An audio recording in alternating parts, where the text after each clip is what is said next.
writing here, and he's encouraging these brethren, but as we said, he's encouraging us as well, and he is changing the entire outlook about death. He's changed the entire picture. And that because of the resurrection. Death is like sowing seed. And that which thou sowest not that body that shall be, but bear grain. It may chance of wheat or of some other grain. So what's the illustration that he's already gone through?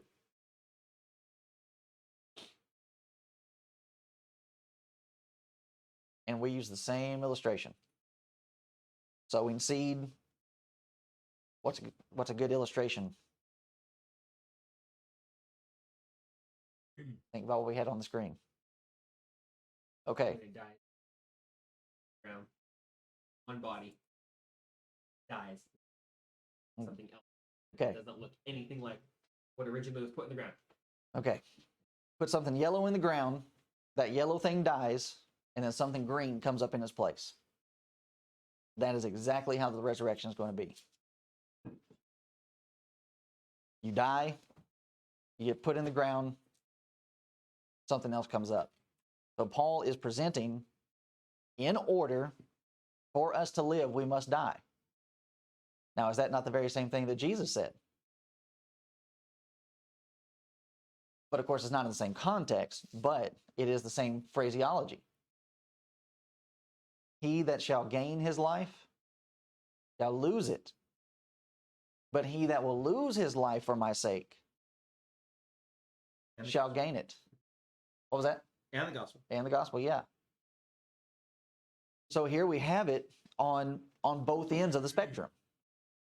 While we are alive, we're not supposed to be living to ourselves. We're supposed to be sacrificing self. We're dying to self. All right. If you're willing to do that, you'll live eternally.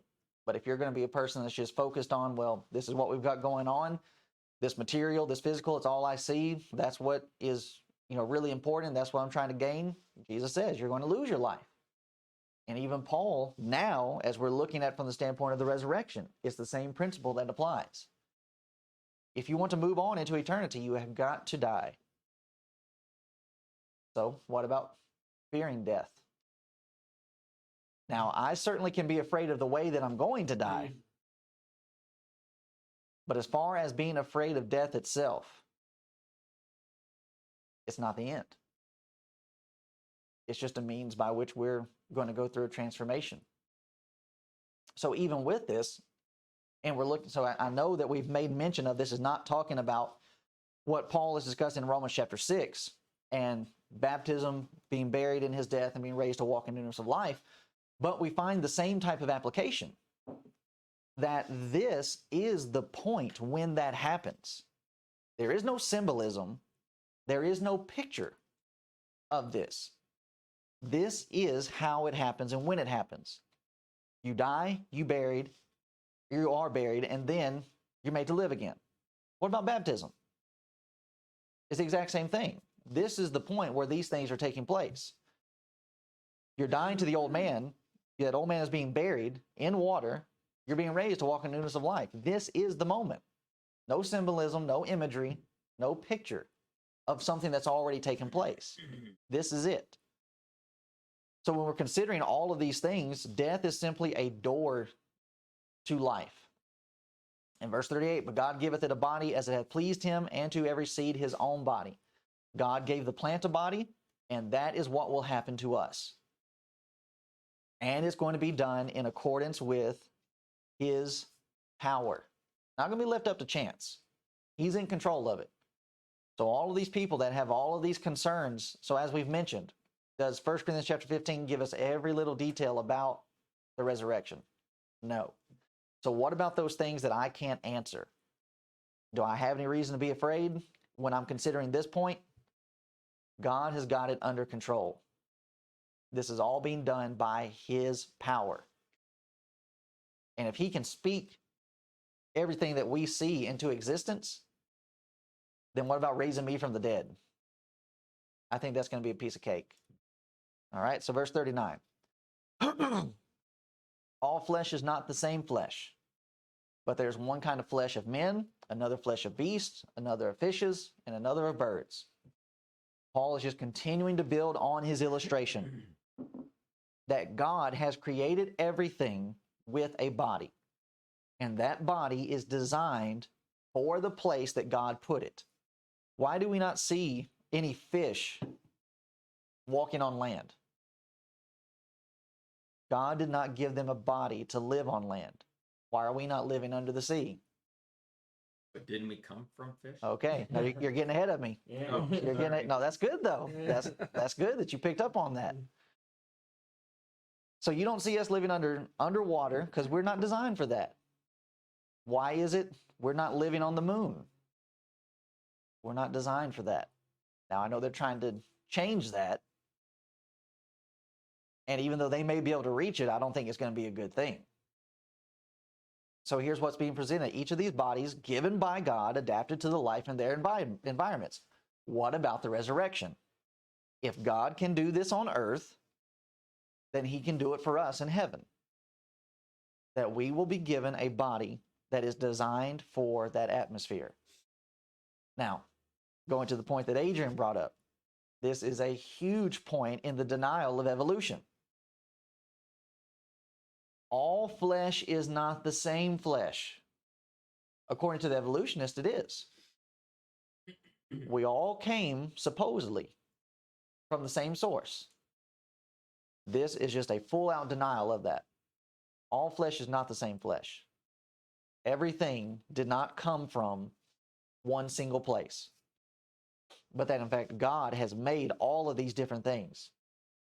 If we simply evolved, then what Paul is saying here by inspiration is a lie, if evolution is true. If evolution is true, then yeah, we all are the same flesh. So let's just try, giving somebody a monkey heart when they're needing a transplant. It's not going to happen for that. The reason, so as we're looking at this, it's being shown to us, the reason for a change is it must be adapted to that environment. We are being changed so as to fit into eternal life. Corruption cannot put on incorruption, cannot inherit it. He goes on to illustrate that just because there's a need of change does not necessarily mean that one is lesser than the other. Verse 40 and 41. There are also celestial bodies and bodies terrestrial. But the glory of the celestial is one, and the glory of the terrestrial is another. There's one glory of the sun, another glory of the moon, and another glory of the stars, for one star differeth from another star in glory. Now, this word glory simply means dignity or honor or praise. There are different bodies, and each body has a different glory or different honor than the other one. The celestial has an honor to it. The terrestrial has an honor to it. But does that mean that, the celestial has one glory, has one honor. Therefore, the terrestrial, this earthly, is just bad? Now, that's an important question to ask, because during this time frame, and even today, you would have some that would say, the body is just evil. What it wants, its desires, its lusts, they're just all bad. But is that what Paul is saying here?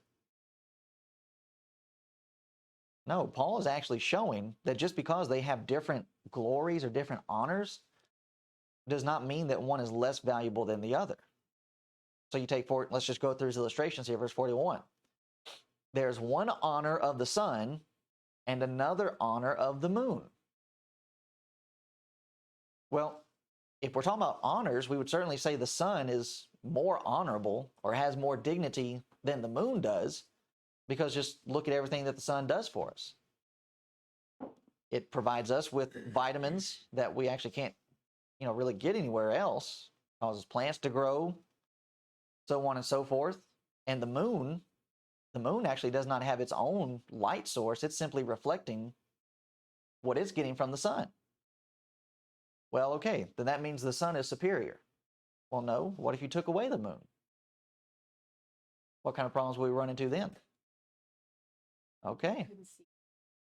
Okay.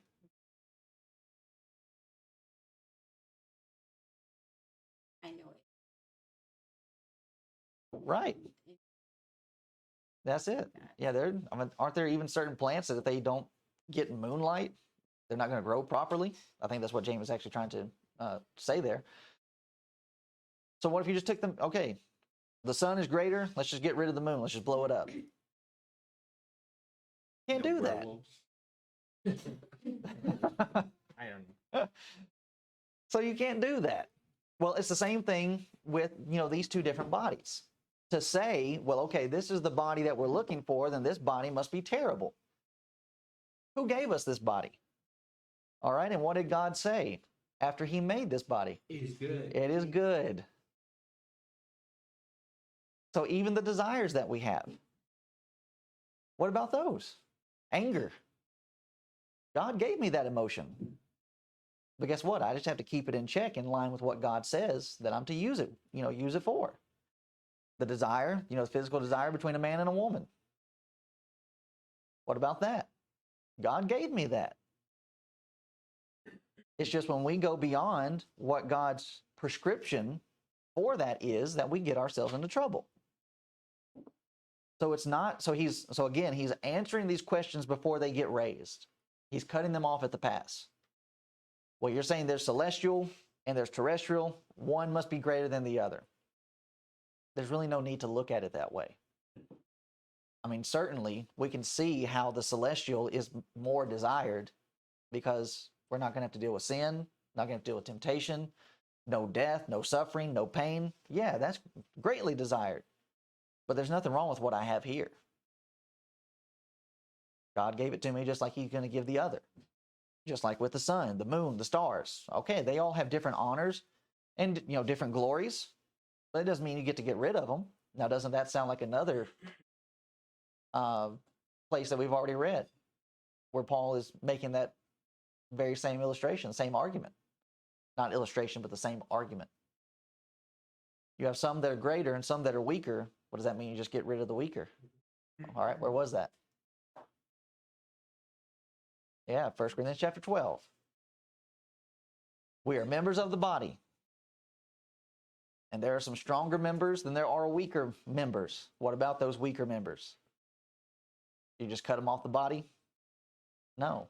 In fact, Paul says in that illustration, you give them the greater honor because they are more feeble. So here we have that same glory, that same honor that's being mentioned here in chapter 15. That's right. You lose your little toe, you're going to be struggling to walk for a little while because it plays a big role in keeping your feet planted. So it's the same type of situation here.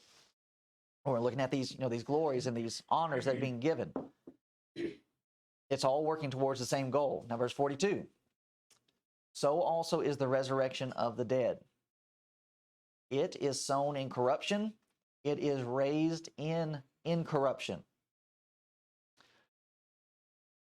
Again, we're looking at little words or little phrases. So also is the resurrection. This is just like that word must that we looked at last week in our sermon. These things must come to pass. These things must happen. There's a certainty in it. And because there is a certainty in it, that also produces a confidence in these things. It gives us hope. It gives us something to look forward to. There's absolutely no doubts about it. Even though we've been going at this for, over 2,000 years, I know that this has got to take place because God said it needs to. It has to. It is a must. But then also notice in verse 42, the use of the word it in the same context of the, discussing of these bodies. So also is the resurrection of the dead. It is sown in corruption, the body. It is raised in incorruption. So there is some relationship between the two bodies. Because the same it that is being sown in corruption is the same it that's being raised in incorruption. Now, there's a huge debate going on right now as to whether there has to be a physical resurrection, like literally my body has to come back and then this body has to be changed. I don't understand why brethren want to get hung up on stuff like that. I think that would fall into one of those categories of, I don't know the full processes of how the resurrection is going to be. But however, I think there are some evidences to show that my body does not have to be physically raised and then changed, and then I get to go to heaven on judgment. Part of that would be the fact that you have Moses and Elijah appearing before the apostles. They had to have a body. And that, their physical body, that which is sown in corruption, it is raised in incorruption. That physical body, the corruption, I'm sure had, decayed a long time ago. But yet they were seen by the apostles, and they were seen in something. So, can we take from this and think about this?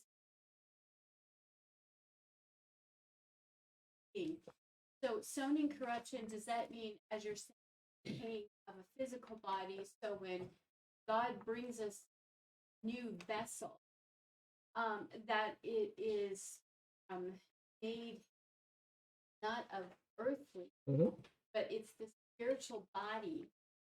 But somehow it was able to be viewed by the apostle. That's the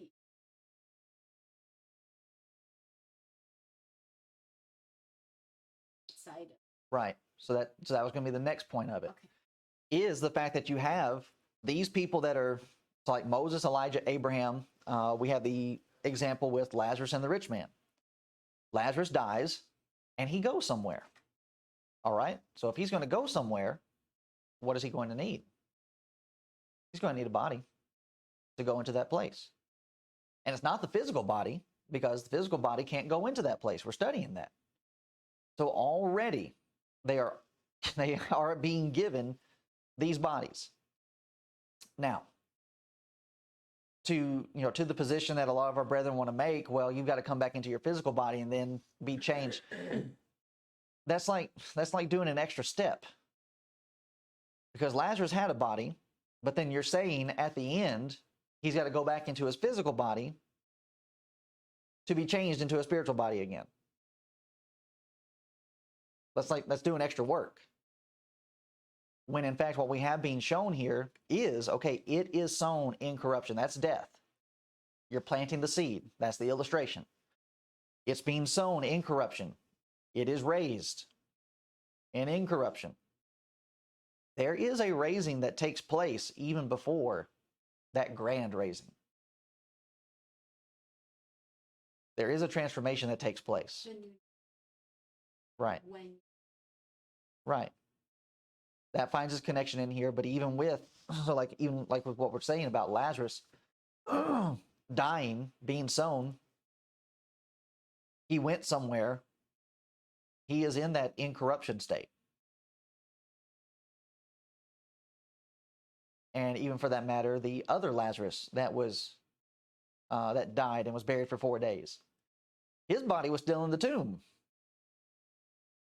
but he himself was somewhere else, and he had to come back, be put into that body, and died again.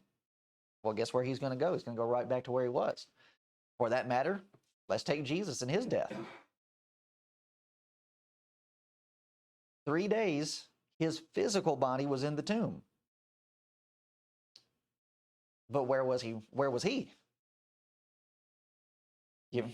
All right, yeah. If he's given up the ghost and he's dying, he passed on into the Hadean realm, to Taurus, paradise. I mean, that's what he said to the thief.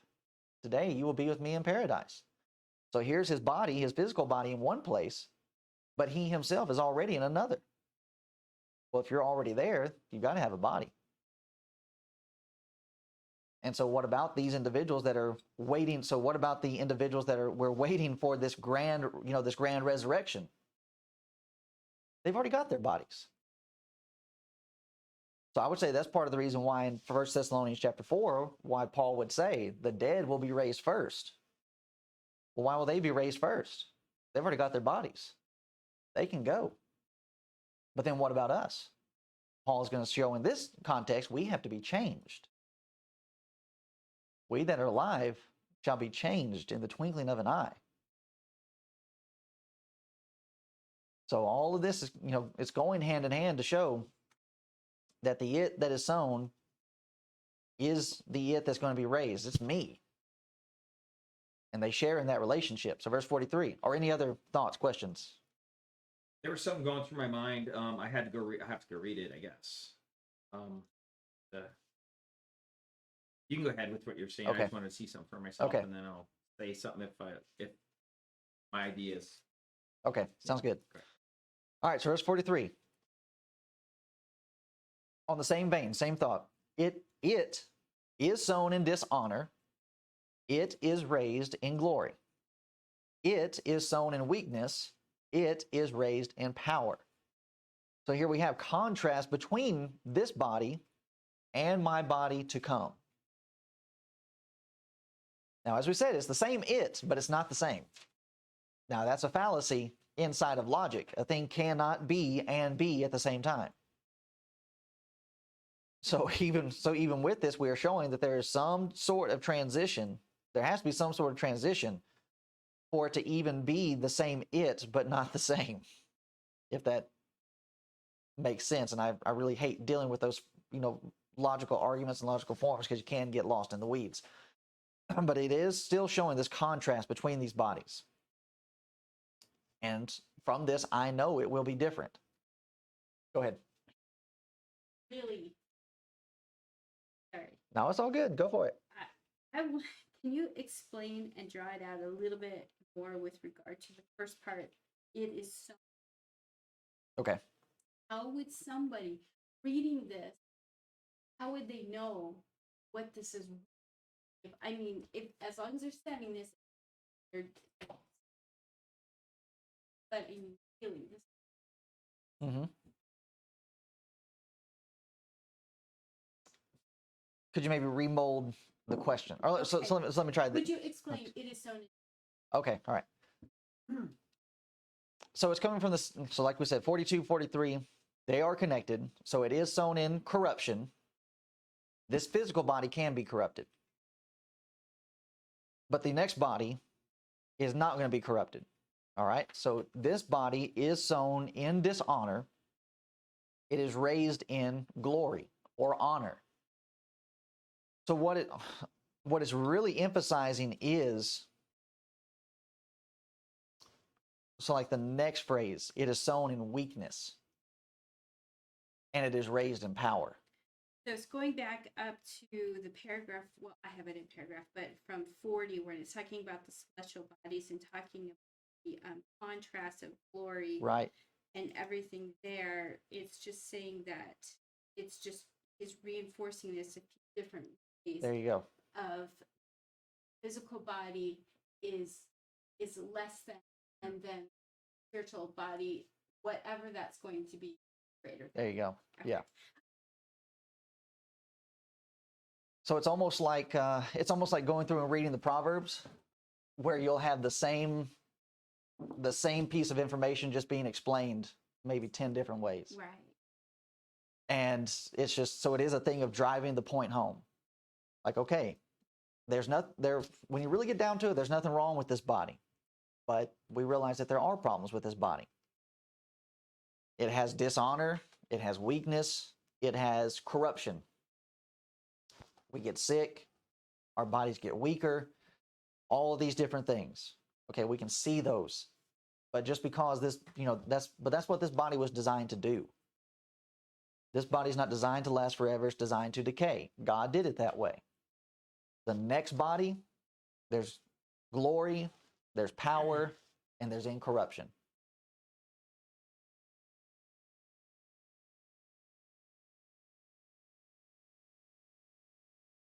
And that's going to be eternal.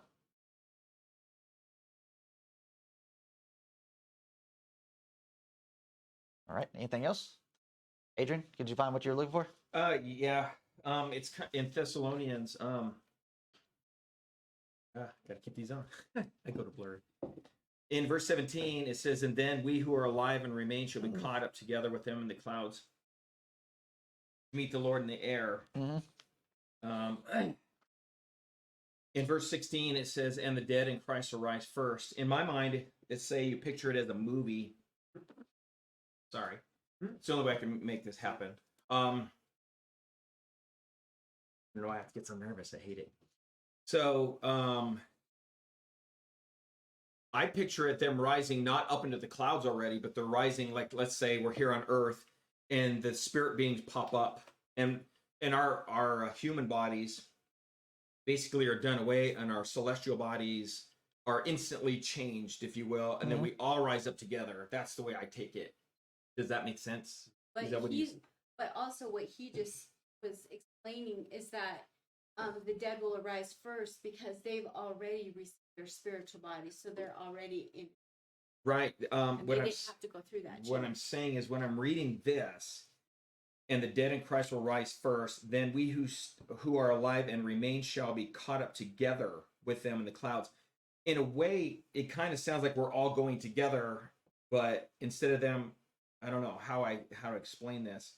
It's not like we who are alive and Christ comes back and we're just going to poof and be with Christ. It almost sounds like those people that are in paradise will all of a sudden be with us here, and then we rise together. That's what it sounded like to me. Okay, yeah, I'm fine with that.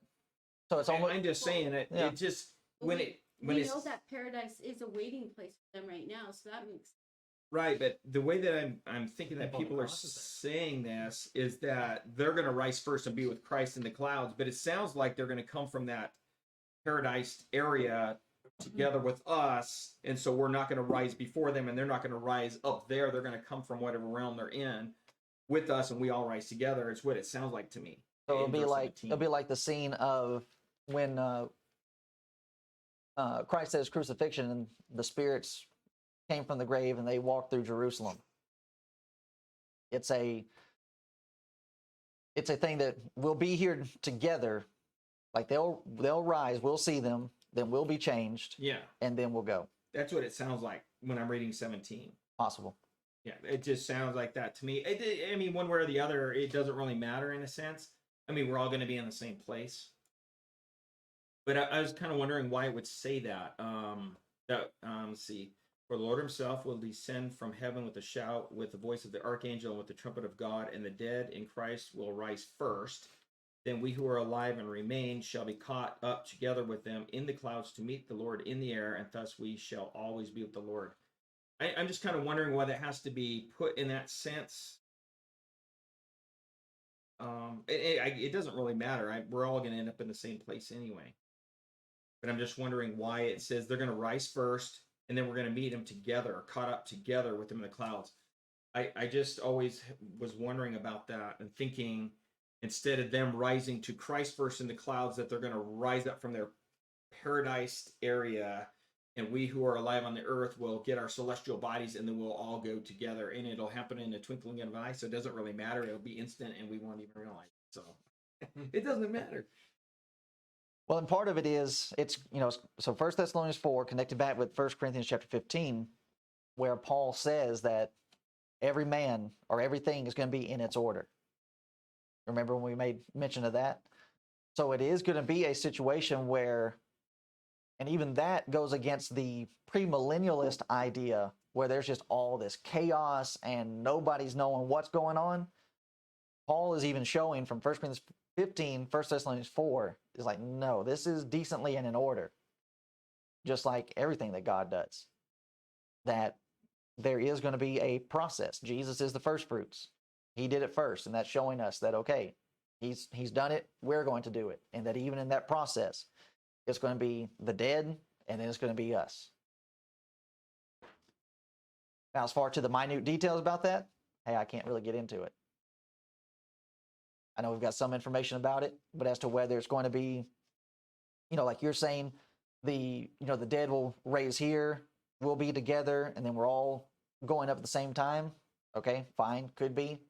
I see some legitimacy to, some reading and saying, well, they are already there. That's why we're being called up with them. Let's see, where did it say that?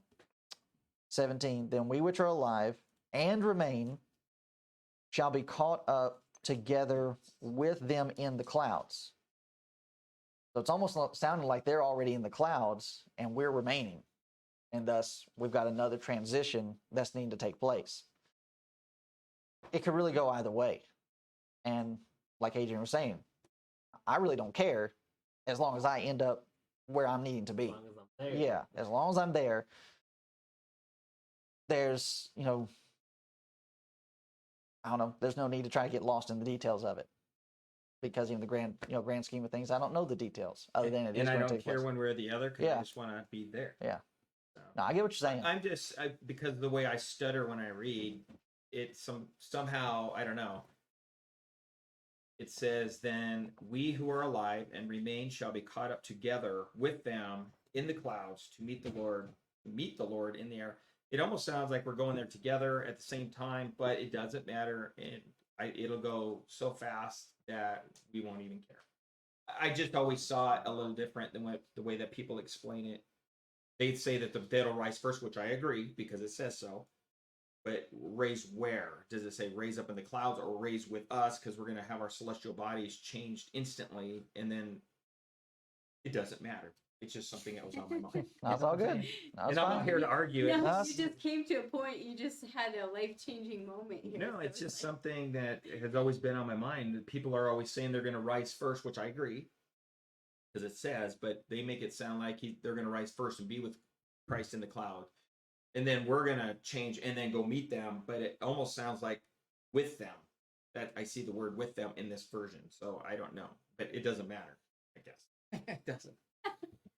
Just something that was on my mind. Sorry. Is that- That's what this time is for discussion. Anything else? Is he okay? Even? Yeah. Yeah, it's just Serbian bread. Oh, okay. All right. But he's still alive. All right. Wasn't sure if he was joking or something. Okay. All right. So 43, let's see, 44. So it's still going to be on the same thought process, just another way of illustrating it. It is sown a natural body. All right. We can see that. It is raised a spiritual body. There is a natural body and there is a spiritual body. Each one is adapted for its environment. God made this one for this environment, for the purposes that he chose. Once we move into the other environment, it's going to change. And that's all I know. But I know that it is going to happen. As we said, he's going through it, talking about it in this light, in this manner, all of this to bring about reassurance, because that's what this chapter is all about. They're not denying that Jesus rose from the dead. They're just denying the fact or question. Not even going so far as to deny the resurrection. Somebody is planting doubt. And as we've said, it's easy to have doubts about this, because here we are, 2021, and so many brethren have died before us. And it's just like, are we really going to see them again? Are they really, somewhere else? And we're all waiting, for the same event to take place. Yeah. It's there. It's a certainty. Okay. Verse 45, and so it is written, the first man Adam was made a living soul, the last Adam was made a quickening spirit. Going all the way back to Genesis chapter 2, and going through that illustration, God breathed into the shell, and that shell became a living soul. If God had not breathed into it, Adam would still be lying there. I say Adam, but the shell would be lying there. Now notice how it is that Paul describes Christ as being the last Adam. Not a second, because if you said that there's the second, then that gives possibility there might be a third, even a fourth, fifth. But the fact that he says very clearly and very, very distinctly, the last Adam was made a quickening spirit. This is a life-giving spirit. So Christ is the last. There's not going to be anything after. And at the resurrection, these things will be complete. Nothing that is left undone. So Adam is made a living soul by God breathing into it, This last Adam, he came for the purpose of being a quickening spirit. Verse 46 through 49, howbeit, that was not first which is spiritual, but that which is natural. Talking about the first Adam. He was made a living soul in a natural body. And after that, which is spiritual. The first man is of the earth, earthy. The second man is the Lord from heaven. So right there, the very fact that he has his origins in the eternal shows the difference between the Adam that we've all come from and the Adam, the last Adam, Christ, which makes us fit to go into the eternal, because that's where he's from. As is the earthy, such are they also that are earthy. And as is the heavenly, such are they also that are heavenly. So again, he's going into further illustration here. There's an earthly body, there's a heavenly body. You have this earthy body because you are earthy. But there's going to come a point where we're going to have this heavenly, because we are going to be fit for that heavenly realm. And as we have borne the image of the earthy, we shall also bear the image of the heavenly. So here again, we have further emphasis on how this must happen. We will have a body, and Paul will even he'll write to the Philippian brethren in Philippians chapter 3 and verse 21, that we will have a body like Christ, who shall change our vile body, notice, that it may be fashioned like unto his glorious body. So there's that word glory again. His dignified body, his honorable body, a body that is to be praised, according to the working whereby he is able even to subdue all things unto himself. How is this being done? It's being done by the power of God. And when I come to the realization of that, then I know of a certainty, okay, this is going to happen. He's made us this promise. Can God go back on his promises? No, he can't. So going back to 1 Corinthians 15, verse 50. Now this I say, brethren, that flesh and blood cannot inherit the kingdom of God. So here's his conclusion. Neither doth corruption inherit incorruption. So what has to happen? If flesh and blood cannot inherit the kingdom of God, then I have got to put off flesh and blood. Got to die. Neither doth corruption inherit incorruption. All right? If that's the case, then I've got to put off this corruption. There must be death, and we could even change the word death. We can just simply change it to, there has to be a sowing. I have got to plant the seed so that I can have another body. Verse 51, 52, bringing us to the close. Behold, I show you, now notice this, I show you a mystery. We shall not all sleep, but we shall all be changed. The word mystery is very important because we have our ideas about the word mystery, but how does the scripture use the word mystery? Hidden truth. All right. You say hidden truth? Okay. I wasn't sure if it sounded like trick, but I didn't think that's what you were saying. So yeah, it's a hidden truth. Now, the fact that it is hidden, does that mean that it's not understandable? No, it just simply means it hasn't been revealed yet. Gospel. Okay, very good. You have in the same letter, 1 Corinthians chapter 1, 1 Corinthians chapter 2. He talks about the crucifixion as being a mystery. Well, that's just because of the time frame in which it was being talked about in the Old Testament, it wasn't being fully revealed yet. And that's what happens with mysteries. They unravel. And then you get to the end of it, and it's like, now I see where this was going. I see how the story ends. Well, we're not going to find out the meaning of this mystery until the end. But he gives us some further light, and he says, we shall not all sleep, but we shall all be changed. So even here, he's showing the illustration that some people are going to be alive when the end comes, when the end is designed to happen. What about them? Well, they're just going to be changed. I mean, they get to skip the process of death? Yeah. In a moment, in the twinkling of an eye, at the last trump, for the trumpet shall sound, and the dead shall be raised incorruptible, and we shall be changed. The living and the dead, both will have a body. Each one will be done in its order. And that's all Paul has to say on the matter. Now, as we said, you can go to other passages, 1 Thessalonians chapter 4, Philippians, for that matter, even taking into consideration some of Peter's writings, get a little bit more detail. But even then, there's a lot about this subject that I just don't know. Don't know what to tell you. But I have confidence that it is going to happen. And as far as to the minute details of how, like we were saying earlier, really doesn't matter to me. Just as long as I go to where I want to go. So, thoughts, questions, comments as we come to close of 15.